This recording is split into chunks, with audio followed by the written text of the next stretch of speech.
আজকে আমার যার বেলুন ভালো লাগবে না তার বেলুন আজকে আমি ফাটিয়ে ফেলবো। চলো প্রথমে তোমার বেলুন দেখাও।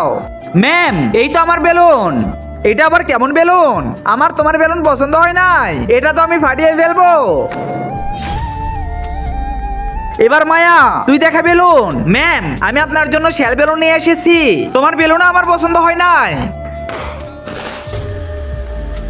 চলো সুপর্ণা এবার তোমার বেলুন দেখাও। এই দেখেন ম্যাম তোমার বেলুন ঠিক আছে, কিন্তু আমার পছন্দ হয় নাই, এই জন্য এটাও আমি ফাটিয়ে ফেলবো।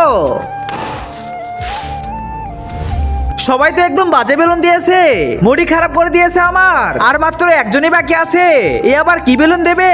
তার আগে দেখতে চাই আপনি কাকে ভালোবাসেন, সুন্দরী মেয়েটাকে নাকি কলিজার বাবাকে? যারা যারা কলিজার বাবাটাকে ভালোবাসো তারা এক্ষুনি চ্যানেলটা সাবস্ক্রাইব করে একটা শেয়ার করে দেবে, আর কমেন্টে অবশ্যই লিখবে আই লাভ বাবা। আর যারা বাবাকে ছেড়ে সুন্দরী মেয়েটাকে ভালোবাসো তাদের এসব কিছুই করতে হবে না। ম্যাম এই তো আমার বেলুন। আরে বাহ শোভা, তোমার বেলুন তো সবচেয়ে ভালো হয়েছে। আর হ্যাঁ ভিডিওতে লাইক করে দাও।